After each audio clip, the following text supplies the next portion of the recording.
दाल चावल तो सभी के घर में बनते हैं, लेकिन आज मैं आपके लिए दाल चावल की ऐसी रेसिपी लेकर आई हूँ कि खाते जाएंगे, पेट भर जाएगा लेकिन दिल नहीं भरेगा। तो 3 दालों को मिलाकर हम ये बहुत ही मज़ेदार सी दाल बना के तैयार करेंगे। इसके साथ हम बनाएंगे चावल।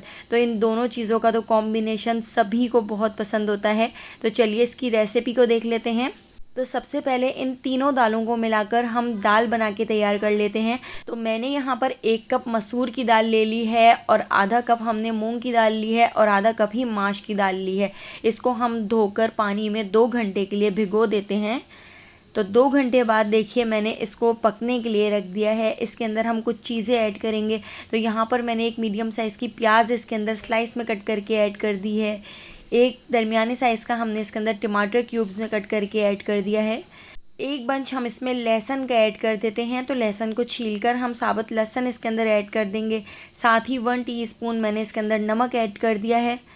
हाफ़ टी स्पून हम इसमें ज़ीरा ऐड कर देते हैं।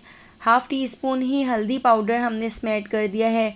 हाफ़ टी स्पून लाल पिसी हुई मिर्चें, हाफ़ टी स्पून कुटी हुई लाल मिर्च हम इसके अंदर ऐड कर देंगे और साथ ही हाफ़ टी स्पून पिसा हुआ धनिया हमने इसमें ऐड कर दिया है। अब हम इसको ढककर उबाल आने तक पका लेते हैं। आपने इसमें बिल्कुल भी चमचा नहीं चलाना है, बस उबाल आ चुका है। अब आप दोबारा से इसको ढककर इसको हल्की आंच पर कम से कम 1.5 घंटे के लिए छोड़ दें। अच्छी तरह से ढककर आपने इसको पकाना है। आपको अगर दाल जल्दी बनानी है तो आप इसको कुकर में भी बना सकते हैं, लेकिन हल्की हल्की आंच पे दाल बहुत अच्छी और बहुत ही मज़ेदार बन के तैयार होती है। तो देखिए दाल हमारी अच्छी तरह से गल चुकी है। अब हम इसको डोई से इस तरह से घोट लेते हैं। तो हमने इसको इतना घोट लेना है कि ये बिल्कुल स्मूथ हो जाए। थोड़ी सी हल्दी मैंने इसके अंदर और ऐड कर दी थी, इससे कलर बहुत ही अच्छा हो जाता है। तो 10 से 15 मिनट हम दाल को भी इस तरह से घोट लेंगे। इसके साथ ही दूसरे चूल्हे के ऊपर हम बना लेते हैं बासमती चावल। तो एक पतीली में पानी को बॉईल करने के लिए रख दिया है। इसमें हाफ़ टी स्पून नमक ऐड कर दिया है। 1 टीस्पून हम इसमें सिरका ऐड कर देते हैं। सिरके से चावल बहुत ही खिले खिले और बिल्कुल वाइट से बनकर तैयार होंगे। 2 टीस्पून मैंने इसके अंदर ऑयल ऐड कर दिया है और इन सारी चीज़ों को हम अच्छी तरह से पानी में मिक्स कर लेते हैं। तो उबलते हुए पानी में हम ऐड कर देते हैं बासमती चावल। तो चावलों को मैंने 30 मिनट पहले भिगो दिया था, सोक कर लिया था।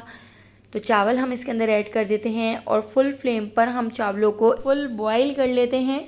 तो देखिए इस तरह से फुल फ्लेम पर हमने चावलों को बॉईल कर लिया है। जब चावल बॉईल हो जाएं तो आप इसको एक स्ट्रेनर से छान लें।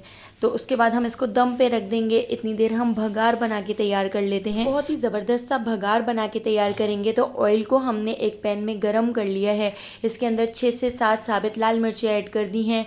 3 से 4 हमने हरी मिर्चों को तोड़कर इसमें ऐड कर दिया है। एक बंच हमने लहसुन का ले लिया था, जो हमने इस तरह से बारीक कट कर लिया है।